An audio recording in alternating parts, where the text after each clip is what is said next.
신약성서 275쪽에 있는 고린도전서 10장 13절 한 절 말씀을 우리 같이 한 목소리로 읽겠습니다. 13절입니다. 사람이 감당할 시험 밖에는 너희가 당한 것이 없나니 오직 하나님은 미쁘사 너희가 감당하지 못할 시험 당함을 허락하지 아니하시고 시험 당할 즈음에 또한 피할 길을 내사 너희로 능히 감당하게 하시느니라. 아멘. 자, 우리 말씀 나누기 전에 한번 인사하고 오늘 하루를 시작하기를 원합니다. 저는 옆에 있는 분들을 보시고요. 저는 당신이 좋습니다. 인사 한번 해볼까요? 옆에 있는 분들 보시고요. 인사할까요? 저는 당신이 좋습니다. 자, 반대에 있는 분을 보시고요. 저는 당신이 정말 좋습니다.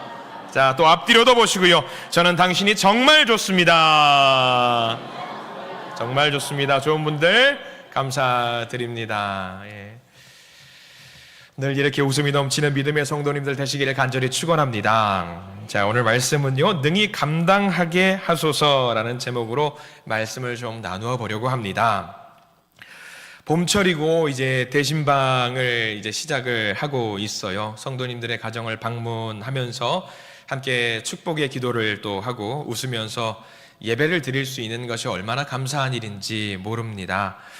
구역마다 예배를 드리게 됩니다. 이번 주에도 준비되어 있는 구역들이 있어요. 다만 부탁드리는 것은요, 내 구역 아니니까 나는 몰라 라고 하지 마시고요, 이번 주에 주보를 보면서 어떤 구역이 예배를 드리나 생각하시고 그 구역을 위해서 또 함께 축복해 주시는, 축복하는 기도를 하나님께 올리시기를 간절히 소망합니다.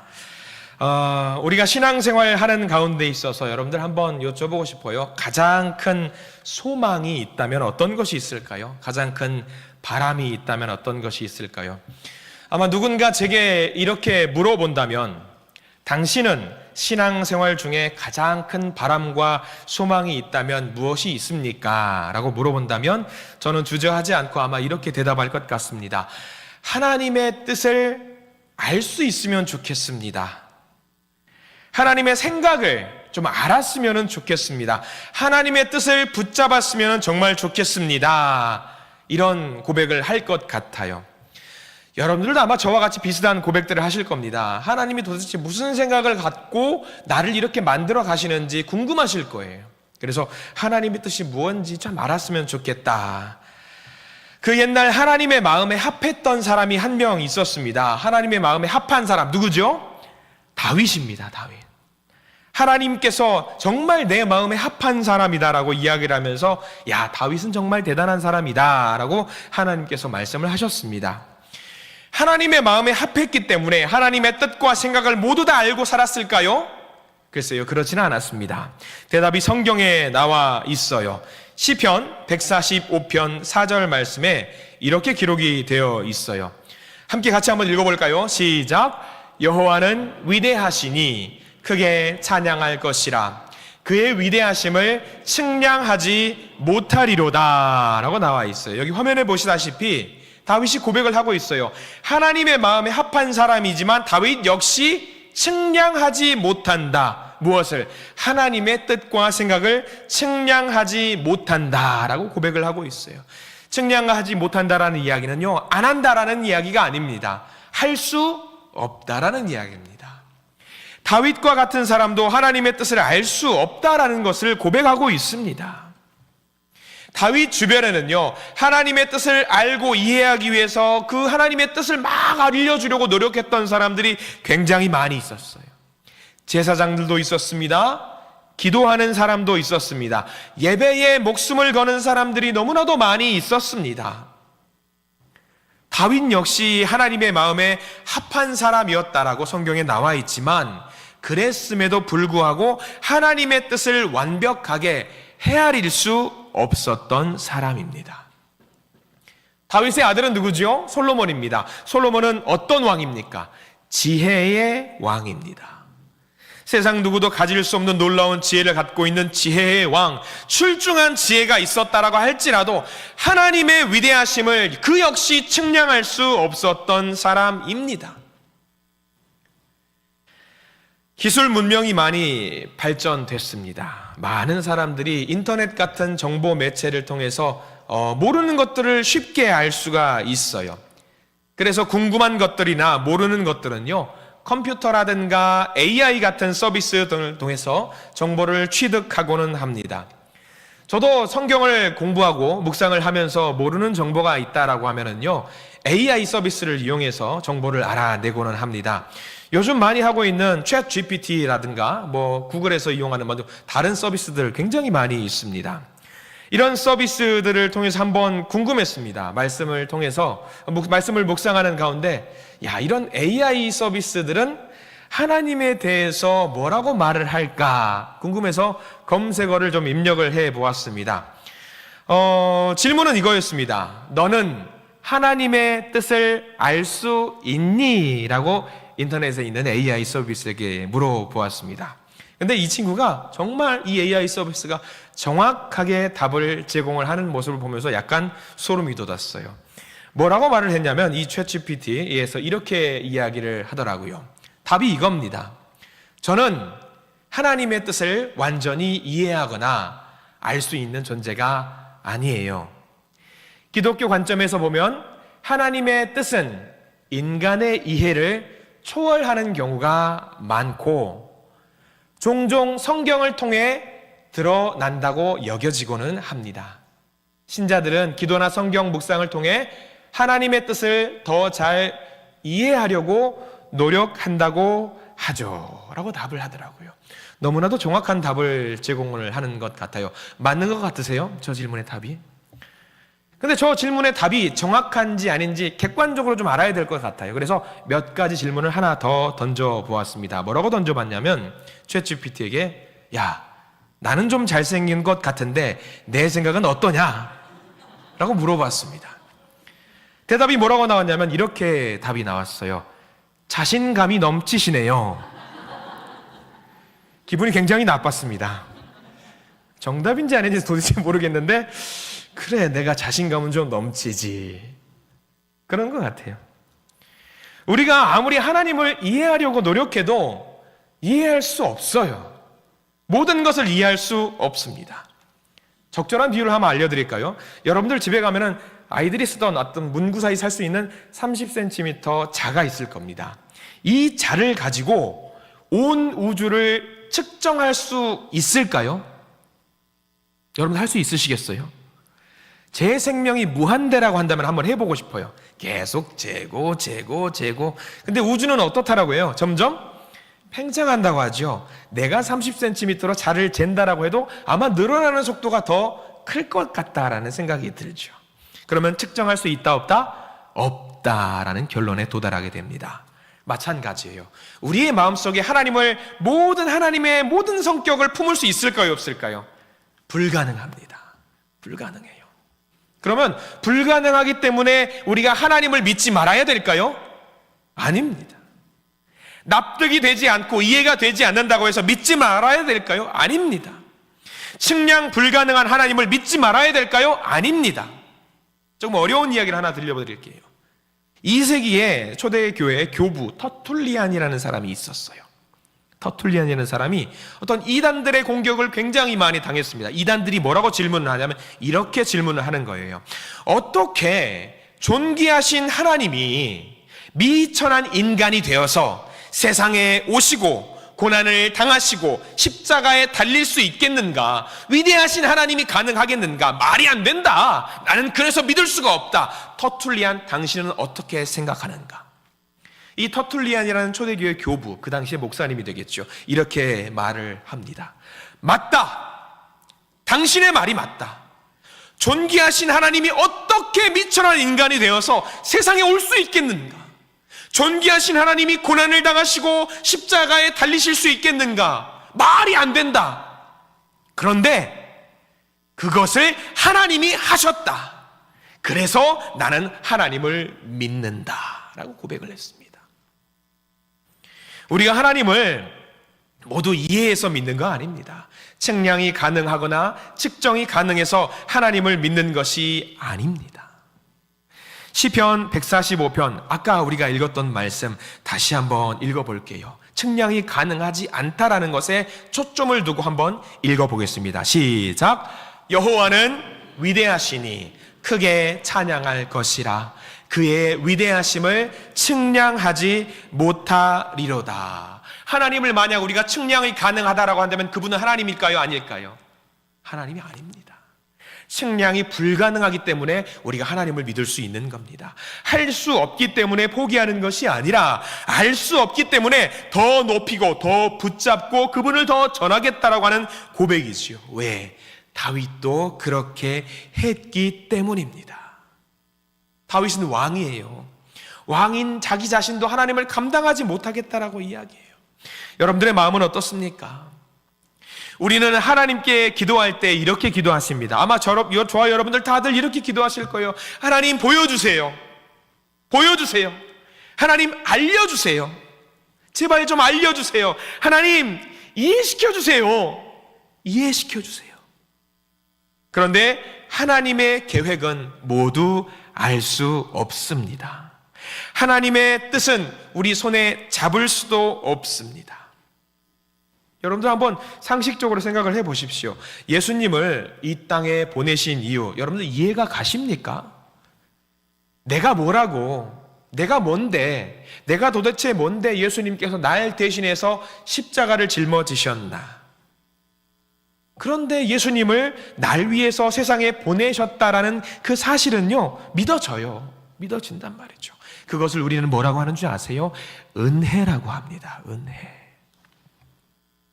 그 은혜를 주신 하나님께 감사하면서 순종하면서 살아가는 우리 모든 믿음의 성도님들이 되시기를 간절히 축원합니다. 그 은혜를 누리기 위해서 우리가 뭘 해야 될까요? 간단합니다. 말씀을 믿고 말씀을 따라가면 됩니다. 그래서 오늘 큰 은혜의 말씀을 우리에게 주십니다. 오늘 본문을 다시 한번 읽어보려고 합니다. 측량할 수 없는 큰 은혜의 하나님께서 놀라운 은혜를 부어주시는 말씀이거든요. 고린도전서 10장 13절 말씀을 같이 한번 천천히 읽어보겠습니다. 시작.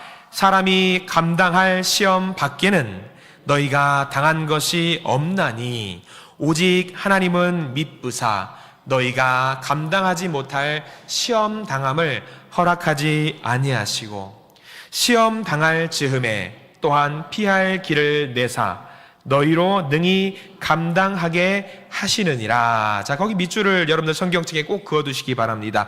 너희가 감당하지 못할 시험 당함을 허락하지 아니하신다. 말을 좀 꼬았습니다. 감당하지 못할, 허락하지 아니하시고, 이거를 국문법적으로 이중부정이라고 해요. 두 번 부정을 하는 거지요. 두 번 부정을 하는 이유는 딱 하나입니다. 강력하게 긍정을 하는 거거든요. 강력하게 긍정을 하기 위해서.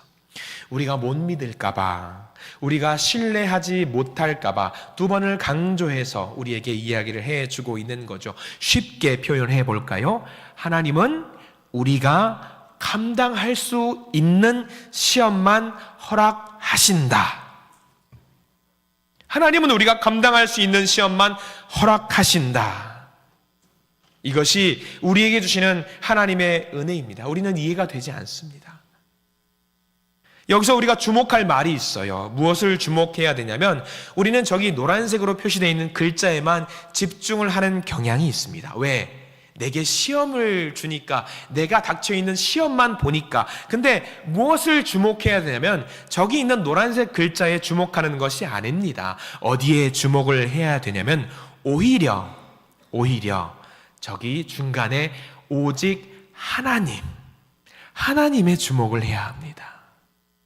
많은 분들이 저기 시험 당한다라는 이야기에 집중을 해가지고 우리가 말씀을 보는 경향이 있는데 아닙니다. 저 말씀의 주제는 뭐냐면 중간에 나와 있는 저 하나님 글자에 집중을 해야 되는 거예요. 왜? 시험이 너무 크니까 시험만 보이는 거예요. 아픔이 너무 크니까 아픔만 보이는 거예요. 말씀이 들어오지 않아요. 내가 너무 아프니까, 너무 힘드니까. 그런데 거기에 주목하지 말고, 거기에 매몰되지 말고 우리는 무엇에 집중을 해야 되냐면 하나님이라는 글자에 집중을 해야 된다는 것이지요.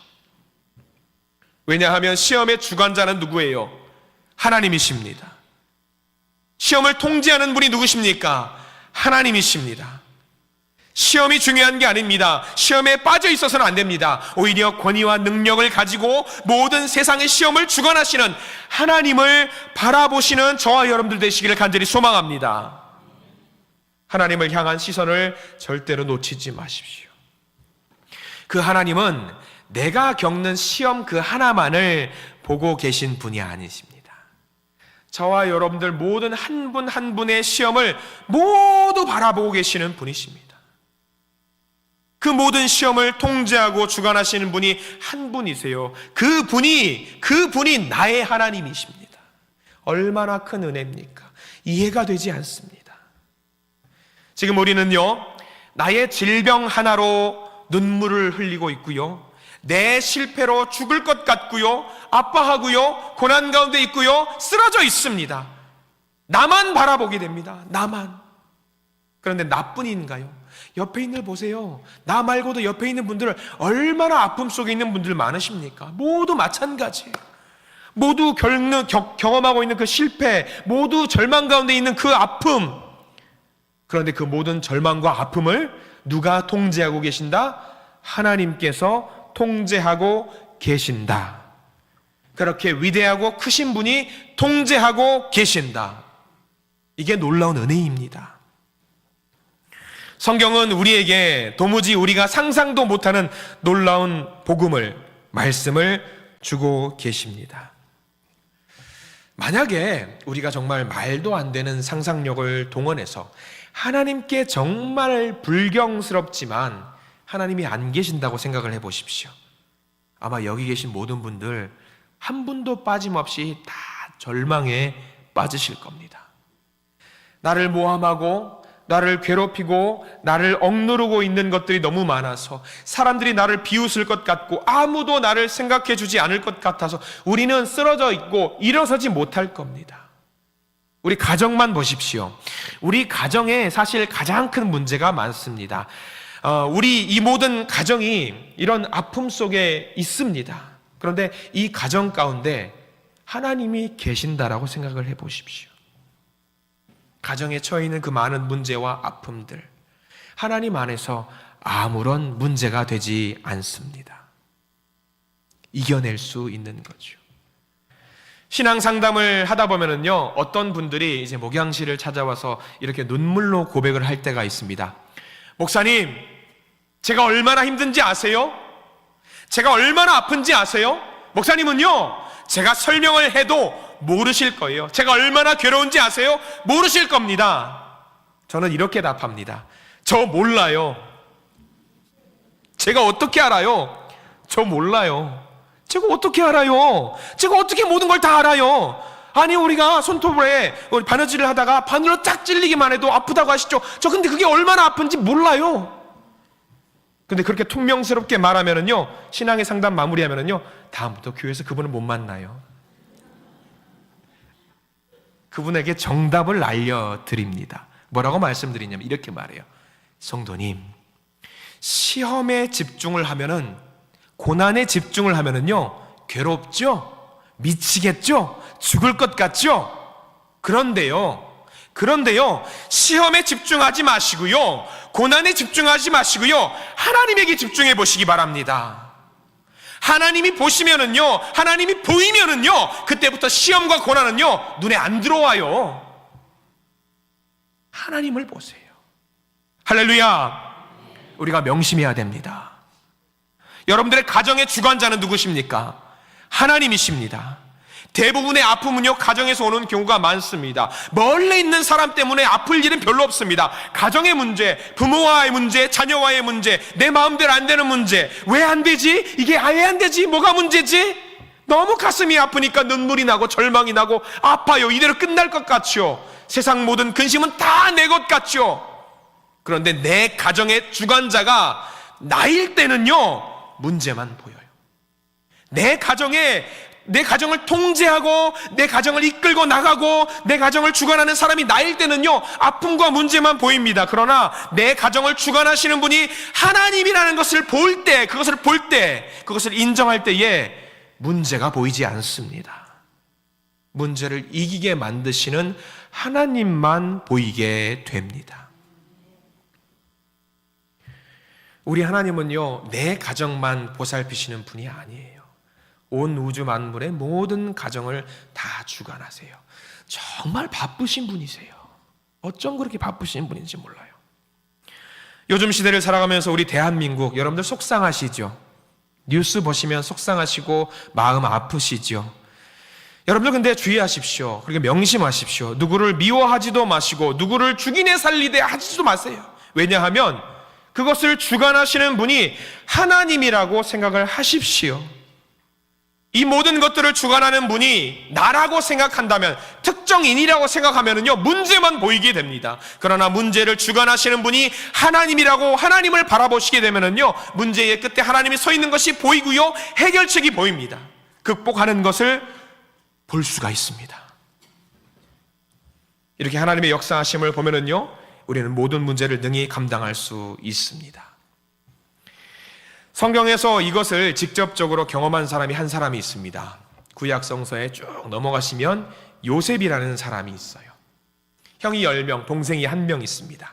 억울한 일을 당했습니다. 형들에게 배신을 당했습니다. 형들이 자기를 노예로 팔아버렸습니다.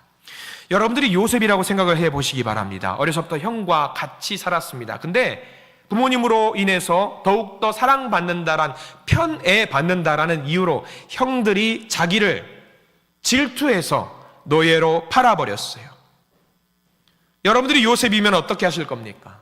이를 아마 부득부득 갈면서 분노에 차올라서 언젠가 내가 반드시 복수하리라 생각을 했을 겁니다. 작은 가정에서 그 문제가 발생을 했습니다. 형들은 어땠을까요? 노예로 팔았어요. 형들은 발 뻗고 잘 수 있었을까요? 형들도 불안해서 잠도 못 잤을 겁니다. 근데 그 동생, 노예로 팔았던 그 요셉이 애굽이라는 거대한 제국의 총리가 되어 버렸습니다. 그리고 형들이 동생을 만나고 내 동생이 애굽의 총리가 되었다라는 사실을 알아차렸습니다. 형들은 두려움에 떨기 시작합니다. 아버지가 돌아가시면 저 동생, 분노에 있을 저 동생이 자기들을 가만두지 않을 것이라고 생각하면서 근심과 아픔과 고통이 있었을 겁니다. 그 상황 속에서 그 동생 요셉이 한 말이 있습니다. 창세기 50장 20절 말씀, 이렇게 기록이 되어 있는데요, 같이 한번 읽어보겠습니다. 시작. 당신들은 나를 해하려 하였으나 하나님은 그것을 선으로 바꾸사 오늘과 같이 많은 백성의 생명을 구원하게 하시려 하셨나니 라고 나와 있어요. 여기 창세기 말씀을 잘 보셔야 됩니다. 당신들은 나를 해하려 하였으나, 요셉은요, 형들이 했던 그 일들, 당신들이 나에게 했던 일을 부정하지 않아요. 인정합니다. 당신들이 했던 일은 나쁜 일입니다 라고 인정을 합니다. 배신감 잊어버린 것이 아니다. 뒤끝이 있습니다. 몇십 년이 지났지만 나 여전히 갖고 있어. 형들 만나면 부글부글 당신들 혼내줄 거야 라고 그 마음이 있다라고 고백을 하고 있어요. 배신감이 있다라고 고백을 하고 있습니다. 그런데 그것을 보지 않고 요셉이 무엇을 바라보고 있었는지를 보십시오. 노란색 글씨를 잘 보세요. 요셉은 형들을 바라보지 않고 무엇을 바라봤냐면, 하나님은 그것을 선으로 바꾸사.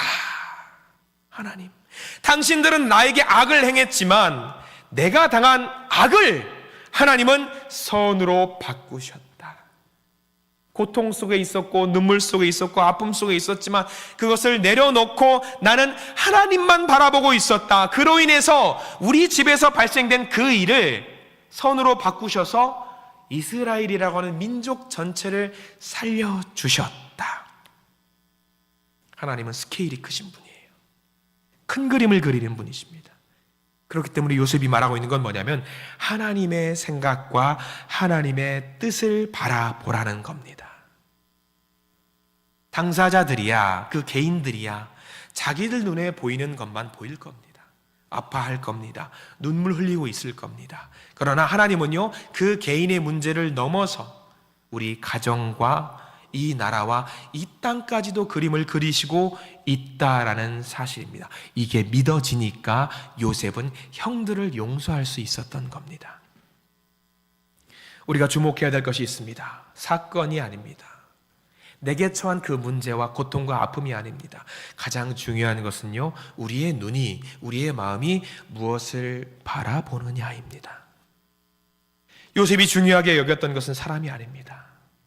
누가 나한테 이런 말을 했고, 누가 나한테 이런 행동을 했고, 그게 아닙니다. 사건이 아닙니다.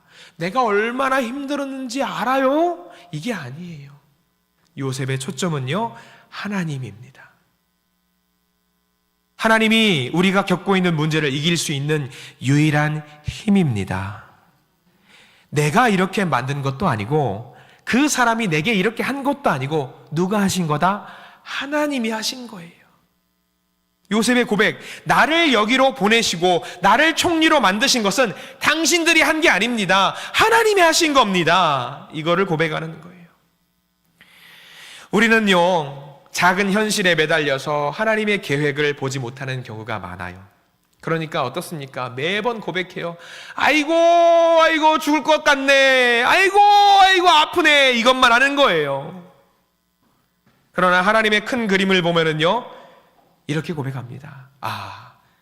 하나님께서 지금 큰 계획을 세우시는구나. 내 절망과 낭망이 이게 끝이 아니라 이것을 통해서 하나님이 큰 일을 행하시려고 하시는구나. 이것을 바라보시는 저와 여러분들 되시길 간절히 소망합니다. 우리가 겪는 많은 아픔과 고난과 시험들을 다시 보세요.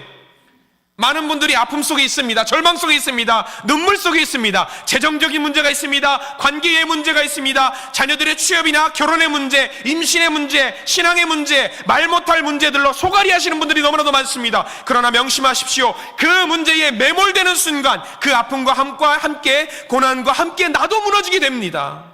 헤어나오지 못하게 됩니다.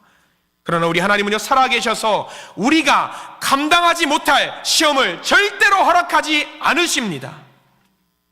하나님이 시험관이시고 통제관이시기 때문에 내가 힘들어서 극복하지 못하겠다 하면 하나님은요, 우리의 멱살을 잡아서라도 끌고 가시는 분임을 아멘으로 고백하시기 바랍니다. 하나님의 큰 그림을 보십시오. 그래야지 우리가 당한 시험과 아픔과 절망을 이겨낼 수 있습니다. 하나님의 관점과 하나님의 시야를 가져야지만이 우리가 이겨낼 수 있습니다. 하나님의 위대하심을 고백하십시오. 하나님을 신뢰하십시오. 하나님을 전적으로 믿으십시오. 여러분들, 우리는요, 참 아파요. 견딜 수 없이 아픈 일들 많습니다. 아무도 그 슬픔을 이해해 주지 못하는 것 같고요. 심지어 남편도 이해하지 못하고 아내도 이해하지 못하는 것 같고 우리 엄마와 아빠도 이해하지 못하고요. 때로는요, 세상에 덩그러니 나만 있는 것 같아요. 제가 믿음 생활할 때 제일 외로움을 느낄 때가 언제인 줄 아세요, 여러분들? 아이러니하게도요, 새벽 예배 나오기 바로 직전 알람 4시에 맞춰놓고 거실로 나가요. 바로 못 일어나요. 저도 민그적거리거든요. 빡빡 기어가지고 거실까지 가요. 그리고 소파에 잠깐 앉아요. 그러면 불도 안 켜놓고 가만히 있어요. 적막하고요. 그러면 까매요. 그러면 그 순간이 제일 힘들어요. 나 혼자 있는 것 같아서 정말 힘들어요. 그러면은 오만 상상이 들어요. 이게 힘들고 저게 힘들고 이건 어떻게 하지? 저건 또 어떻게 하지? 교회는 어떻게 할까? 우리 성도님 누구는 이건 아프신데 어떡하지? 오만 상상이 들어요. 그리고 그 상상이, 그 생각들이 언제 꺼지냐면 화장실 불을 켜는 순간 다 사라져요. 그래, 기도하라고 또 하나님이 나를 이렇게 일으켜 세우셨구나. 그리고 새벽 예배 나가고 말씀을 묵상하고 함께 기도하는 순간 그 기억했던 나를 괴롭혔던 것들이 아무것도 생각이 안 나요. 그냥 기도만 하는 거예요. 하나님만 바라볼 때 그게 가능해지더라고요. 저와 여러분들의 이런 신앙 고백이 함께 넘치시기를 간절히 소망합니다. 오늘 한 가지 말씀을 같이 읽고 마무리하려고 합니다. 사도 바울이 힘든 와중에도 그리고 어려움 가운데 있는 고린도 교회를 향해서 편지를 썼을 때 이 말씀을 한 바가 있어요. 저와 여러분들에게 말씀을 주시는 건데, 힘들어도 어려워하지 말고 눈물 나도 너무 많이 울지 말고 아파하지 말고 하라는 말씀이거든요. 고린도후서 6장 9절과 10절 말씀, 여러분들 너무나도 아시는 소중한 말씀인데 이 말씀을 함께 읽고 마무리하려고 합니다. 자, 9절 말씀과 10절 말씀 같이 한번 읽어볼게요. 시작. 무명한 자 같으나 유명한 자요, 죽은 자 같으나 보라 우리가 살아있고, 징계를 받은 자 같으나 죽임을 당하지 아니하고, 근심하는 자 같으나 항상 기뻐하고, 가난한 자 같으나 많은 사람을 부요하게 하고, 아무것도 없는 자 같으나 모든 것을 가진 자로다. 아멘. 오늘 우리가 읽은 말씀과 함께 또 읽은 고린도서 이 말씀, 시험을 통제하시는 분, 모든 것을 주관하시는 분, 그래서 능히 우리로 하여금 모든 것을 이겨내게 만드신 그 하나님 한 분만을 의지하면서 살아나가시는 저와 여러분들 되시기를 간절히 축원합니다.